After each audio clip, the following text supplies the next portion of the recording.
Salut à tous, c'est Lando Studio. Donc aujourd'hui, je vais vous présenter cette navette impériale de classe lambda, donc l'Imperial Shuttle Tydirium, donc qui est un set assez rare qui est sorti vers la période des sets Star Wars Rebels. Donc c'est pas forcément la navette de Andorre, mais on peut dire ça parce qu'il y a les personnages de l'attaque d'Andorre et une petite caisse rebelle dedans. Donc c'est un set assez rare à trouver, surtout pour un bon prix parce que c'est un des meilleurs sets et pour moi c'est un des meilleurs sets impériaux et il est dur à trouver. Donc neuf ça part à partir de 160 euros, donc sachant qu'il est rare à trouver, donc ça fait un petit peu mal. Sachant que par exemple pour de très bons sets comme des chasseurs, les derniers chasseurs TIE, c'est entre 40 et 50 euros, ou le Millennium Falcon de Kessel, c'est 100 euros. Mais bon, après on les pardonne, c'est vraiment un bon set, bien travaillé. Moi je l'ai chopé pour 75 euros, c'est vraiment rien. Il est d'occasion mais tout neuf, rien d'abîmé, toutes les pièces, tous les personnages, même des pièces de rechange. Tout bien, donc voilà. Pour 75 euros neuf, mais enfin d'occasion, mais c'est vraiment neuf, donc je l'ai démonté et remonté, nettoyé un petit peu. Le seul bémol, c'est que les autocollants sont pas très bien collés, mais ça on pardonne vu la qualité du set et la rareté. Donc ça va être une vidéo review. Voilà. Donc on va commencer par ici. Un petit ordinateur ici pour le pilote et un. Donc voici l'ordinateur du pilote et l'ordinateur du copilote. Hop, c'était la capsule de pilotage, donc les ailes, bien sûr. On a un petit intérieur, donc avec ici une recharge pour canon, un sac à dos, deux blasters et deux places. On va passer de l'autre côté. Donc de l'autre côté, donc un canon, enfin une recharge de canon, une place, une petite caisse, donc avec le logo rebelle, que ça représente la navette de l'attaque d'Andorre, et un écran holographique. Donc niveau détail, il est bien détaillé quand même si le UCS est plus à une taille plus proportionnelle, la taille des personnages. Donc ici on a deux canons lourds et deux petits canons latéraux. Donc là les petits canons Lego là pour faire semblant de tirer, petits missiles. Ici pareil de ce côté et ici aussi. Donc l'aile principale est plutôt bien travaillée avec du Lego technique pour que ça tienne bien. Donc c'est vraiment du solide.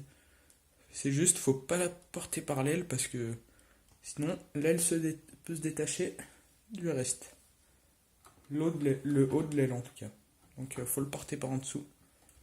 Donc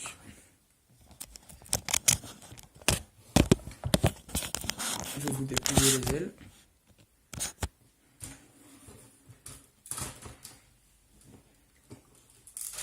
Et le déplié, il est vraiment gros. Hein.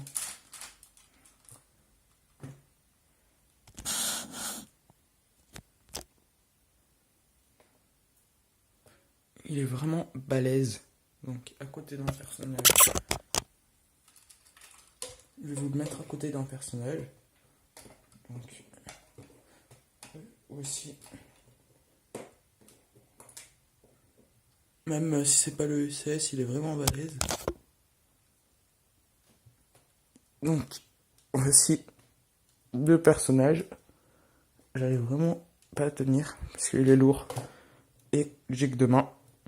Donc voici les deux personnages et le vaisseau à côté. On va replier les ailes.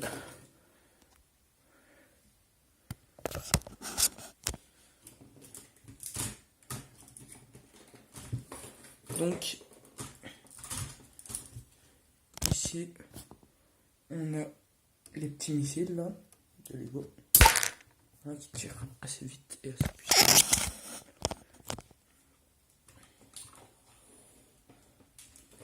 Derrière, on retrouve deux petits canons arrière et les réacteurs là, qui sont vraiment bien faits. Donc ici, des petits réacteurs aussi. En haut, les petites LED.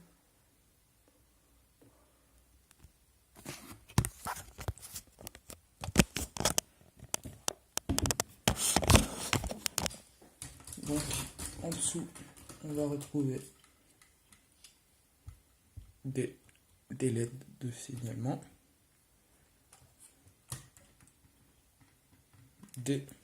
donc les petits pieds pour quand ils se posent. Donc voilà, hop, on va déplier les pieds. Il pourra se poser et ouvrir la porte qui est située en dessous. Donc comme ceci. Là, la petite porte qu'on peut voir dans le film quand Palpatine et Vador descendent de la navette. Hop, voilà.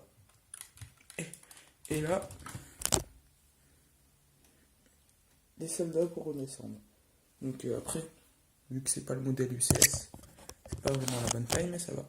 Il y a pas mal de fonctions. Donc dans ce set, on a donc les missiles comme je vous l'avais présenté là. Un petit missile comme ça. Dans la caisse, à l'intérieur du vaisseau, les petites grenades. Ici, en premier personnage d'Andorre, un petit rebelle, avec une grenade et un blaster. Ici, un personnage d'Andorre un petit peu vieux, avec une petite moustache. Et après, on a Chewbacca, Han Solo, en habit d'Andorre un peu, enfin pas complètement mais un petit peu, et Leia en habit d'Andorre avec la cape de camouflage. Donc voilà, c'était tout pour cette review. Donc je vous dis à bientôt pour une prochaine review Lego Star Wars. Donc dites-moi si vous voulez plus de reviews ou une présentation de ma collection. Donc c'était tout pour cette vidéo. Merci d'avoir regardé. C'était Lando Studio. À plus.